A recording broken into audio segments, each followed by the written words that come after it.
এই বাক্যটো চোৱা যে টকা সুখ কিনিব নোৱাৰে। এই বাক্যটো প্ৰথমতে আছে প্ৰেজেন্ট ইনডিফিনিট টেন্সৰ আৰু সাধাৰণ টেন্সৰ গঠন বনালে হ'ল subject plus verb plus object. অবজেক্টটো কিছুমান বাক্যত থাকিব পাৰে, আকৌ কিছুমান বাক্যত থাকিব নোৱাৰে বা নাথাকে। তেতিয়া চোৱা টকাই সুখ কিনিব নোৱাৰে। ইয়াতে হ'ল এই বাক্যটো হ'ল মেইনলি ভাব কেইটা আগত চাব লাগিব।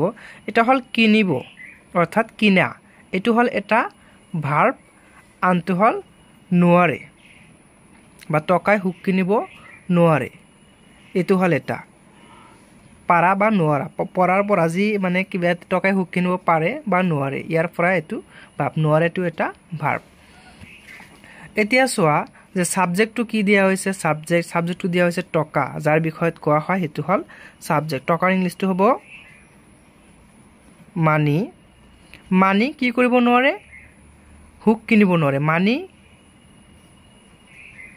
কেন নট, তাৰপিছত মেইন ভাবটো কি আছিলে, কিনা, বাই।